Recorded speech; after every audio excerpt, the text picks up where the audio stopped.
Everyday Superpower signing in, where we talk about body language, relationships, game, human dynamics, everything in between. Today, I'm going to talk about a woman's superpower. What do you think that is?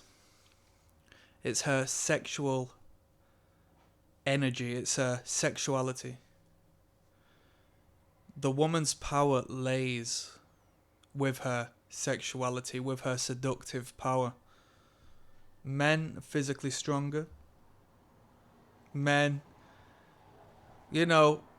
each to their own, but generally across the board, men have a more logical brain, less driven by emotion, less erratic. Men don't have to deal with the process of childbirth on the level that women do, so more time in the workplace.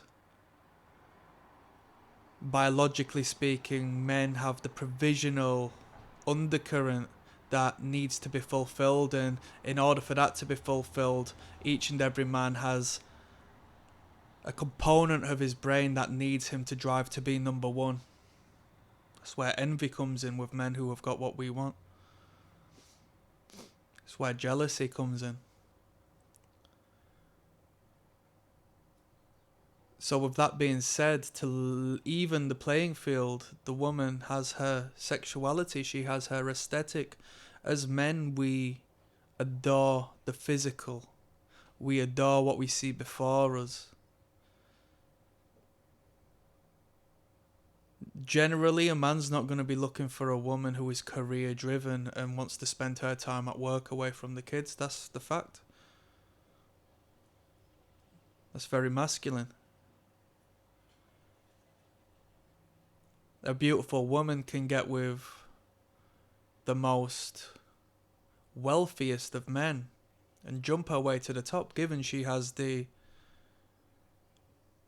aesthetic allure.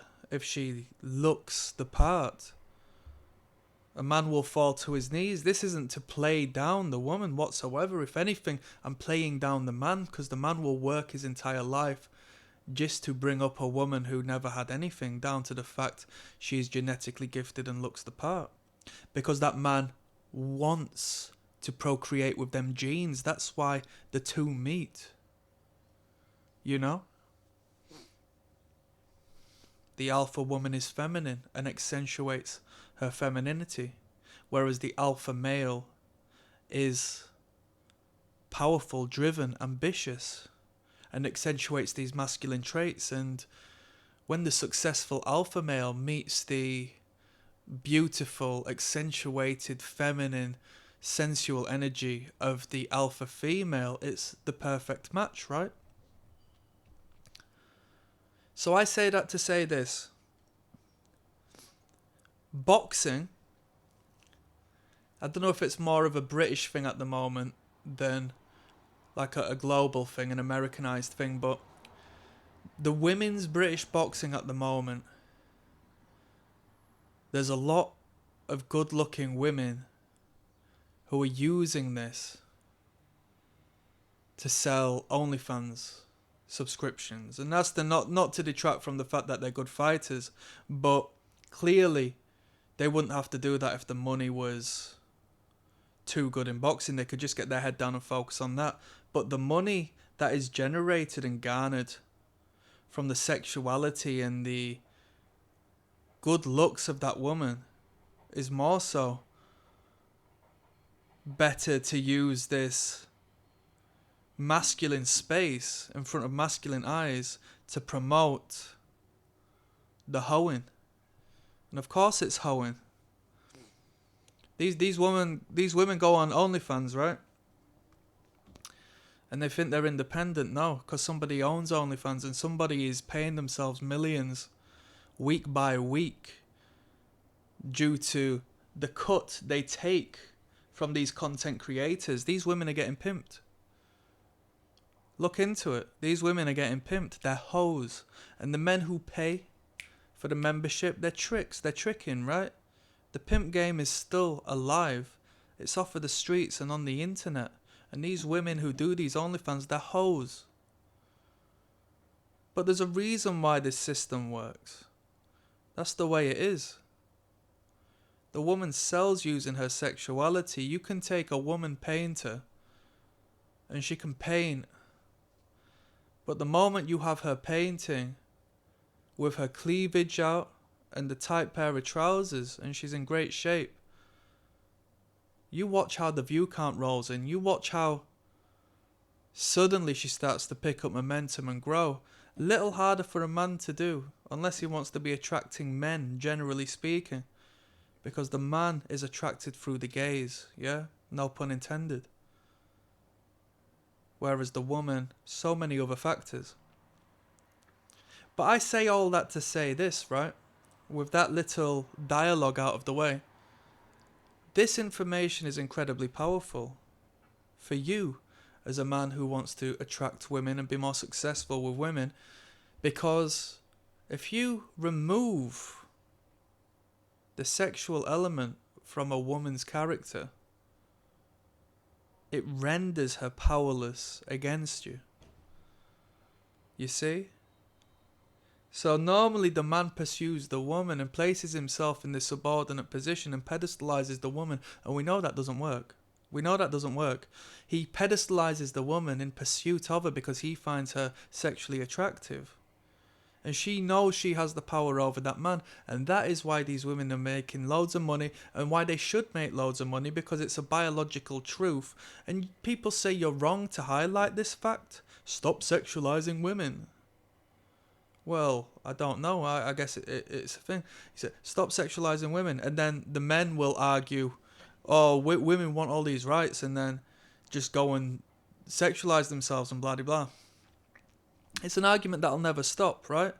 I don't participate in it, but there's a biological reality as to why this is a constant thing and why it will never stop, you know? A man will always be a man and be attracted to what he is attracted to. And the woman has got one way of manipulating and reducing that man to dust. And that is to utilize and weaponize her seductive value and garner the interest and the financial revenue of these men that they won't ever find attractive because they've placed themselves in feminine positions. So if you perceive it as such, the woman has now placed herself in masculine position. The woman is pimping the trick, right? No, let me re-clarify. The woman is pimping the hoe, which is the man, whereas she's being pimped on the OnlyFans forum or this, that and the third. There's always some higher force. There's a corporate entity behind it all. We talk about using the boxing for them to advertise themselves. Who runs the boxing? Who's doing the management on there? There's always some higher being, right? And those are the men these women are going to be attracted to. So these sexual women who weaponize this have control over all of these hordes of sad men. Well, I say sad men, they're just normal men who are interested in this. I don't recommend throwing your money at these women, but for the man to admire the female form, like, so bloody be it. You know, I'm not going to hate on you for that, but you're not going to be attractive to her. No way. No way she's going to detest you, because she places herself in masculine position above you. You become the submissive to her dominance, you know? But then she needs a dominance above and beyond her, and that's the manager. That's the man who removes the sexuality from her forte and renders her powerless.